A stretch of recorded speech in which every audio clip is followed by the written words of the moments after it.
Roderick Lenhart, my man, my brother from another spiritual mother. Real quick, before we dive in, just introduce yourself. Tell the fine people watching this who you are, where you're from, what you do, all that good stuff. Sure. So easiest summation is lifelong entrepreneur. I had about a dozen different businesses, product, service, runs the gamut, but spent most of my time in real estate development and construction. Sold kind of a combo of that business in 2022.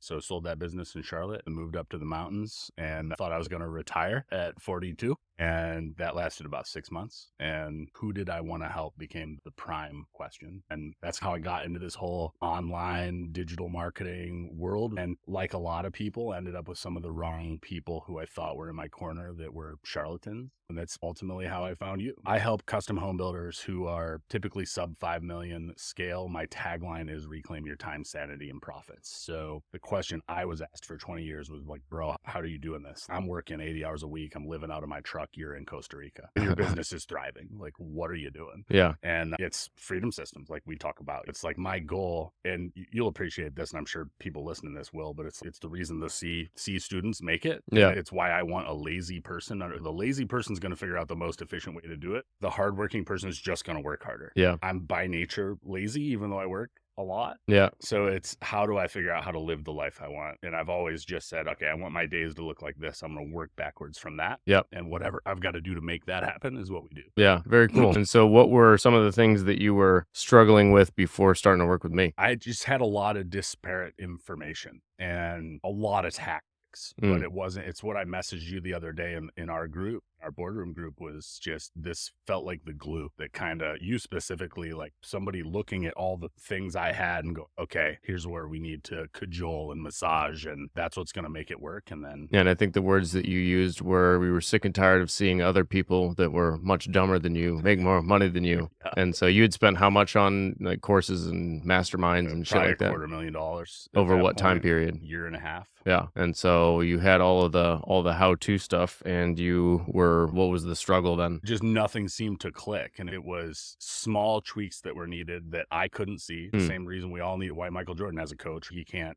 see the label from inside the bottle. And I hadn't had somebody that I've always felt like you care. That's the big difference. You actually give a shit about my business and are as eager to make it work as I am. Yeah. And not just take my money every month. Yeah. Oh, here's a new spreadsheet. Go get them, Tiger. It just doesn't work. So that was the big difference, man. I think the pieces were there. All the tools were there. We just needed to get it all in the right order, in the right sequence.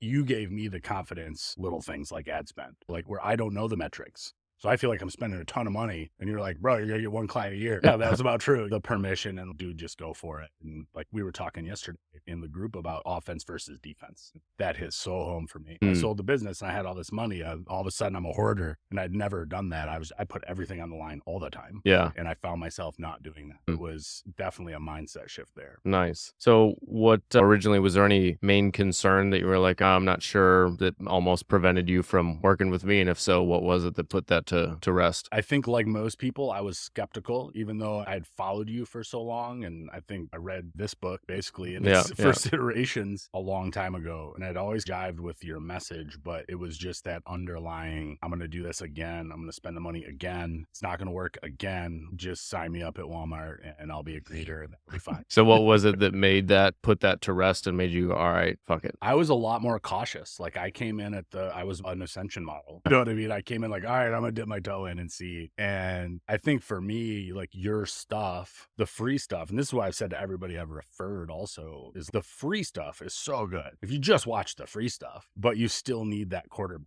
to put, I would have been in the same spot had I just done that. But it was the quality of it made me pull the trigger and go, okay. And then moving up to boardroom, all those things. Sure. What has changed the most for you personally so far? Confidence. I've always had the confidence in every business that I was talking with one of our guys, Blake, yesterday about this, is I've always known everything's going to work. And I think you have to have that when you go into a business. And I got to the point, I knew this business was going to work too, and it didn't. So I got to the point where there was a lot of self-doubt. There was a lot of like, why is it, to your point, like there's really, I can tell these guys are not smart, but they appear to be crushing it, at least on the IG story. Yeah. And like, why can't I figure this out? It just doesn't seem that hard. So it's a confidence in business. Like like my girl Nicole said, you're finally putting yourself on the pedestal that I've always put you on. And so it was just needing some reps and needing some people. Those first sales are so important in anything. Yeah. Somebody hands you their energy for your energy is a big deal. 100%. I don't take it lightly. But it's in having more of that start to happen, then you're like, all right, yeah, everything's there. Let's rock. Wow, super cool. What do you feel has been the greatest business benefit so far? Obviously, cash flow is the huge one. Like we had a huge month last month. Yeah, how much? A little over $250,000. It was 33 days. Previous largest month? $7,500. Yeah. Massive difference. Yeah. To where finally other bottlenecks and other things are starting to present themselves, which is fun for me. It's like, I don't like just beating my head against the wall on one thing. It's like, all right, now let's start to figure out the next part of it. But that's my joy. Yeah. That's why I've had so many businesses. Build it, get it efficient, get tired, sell it. Yeah. And do the same thing again. Yeah. And actually in this, it says more sales last week than the last 6 months, 140K. He said, my fear around calling is what kept them from calling me. And so clearing that, he said, what did you say? And he said, bro, I'm telling you, crazy shit will happen when you start doing this work and clearing that fear. And you said, and holy fuck, was he right? So you must you cleared something, a fear.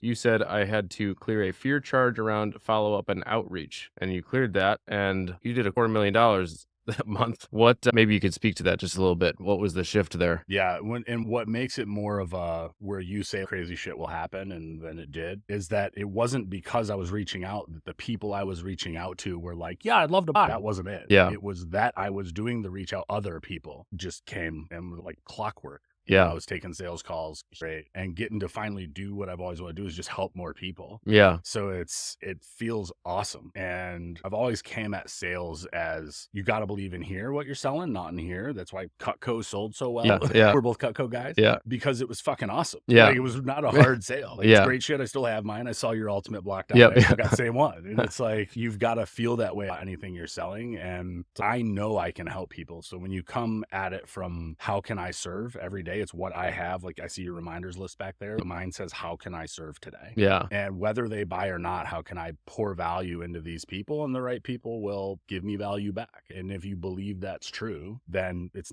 no longer a sale. Yeah. And so what changed for you? Like that wasn't new information for you, but you, in clearing a few charges on that, something must have unlocked that allowed you to actually implement on that. Maybe you could speak to that a little bit. Yeah, it was. So when I say the fear charge, and like for people that maybe not know what that is, it was my underlying fear of reaching out, getting people on the phone, being annoying, all the things that we think of in sales. But when I know that I'm doing them a disservice, that was the mindset shift. I still had to clear the annoying part. And Yeah. I don't want to send this text because I don't want to follow up because like we come up with 1,000 becauses that I should have. I always say should all over yourself. I should have done that. I should have done that. Yeah. And I just went full tilt. And remember, I called it like no lead left behind. It was like, that was my goal. I'm gonna hit everybody with everything I have, knowing that ultimately they need me. And if they see that too, they're gonna have a better life. Yeah, 100%. Yeah, that's super cool. What has surprised you the most since working with me, being in the boardroom, all that? How little we still talk tactics, but how little we talk tactics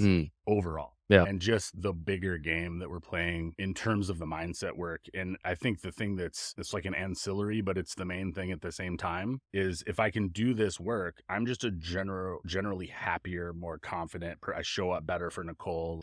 I show up better for my friends. There's all of these benefits just to me as a human being here for this temporary experience. Yeah. That whether the business did well or not. Sure. But you start to figure out that, like all things, like if I fill my cup, I'm able to fill everybody else's too. 100%. Very cool. What has exceeded your expectations since working together, being in the boardroom? Your level of involvement, your level of caring. A lot of the other programs I did, you see the main guy and you never talk to the main guy. Yeah. You've got some BS coach that's probably never actually done the things. Maybe they were taught the things not well. Yeah. And it goes back to me that you care. And I think we feel that. Yeah, doing my best. So I'm glad it's coming across. I know you mentioned a couple other areas of, maybe you can speak to how this has affected other areas of your life. I found myself always talking about business and always thinking about business. And that's just how I'm wired, but I can go to dinner and just be there with Nicole for 3 hours and she can tell me about her day and the things she's working on and the things she cares about. And it's not, yeah, but I'm thinking about this new funnel and it's going to take off, honey. So it's just that kind of stuff, just being able to be more present with the people that I care about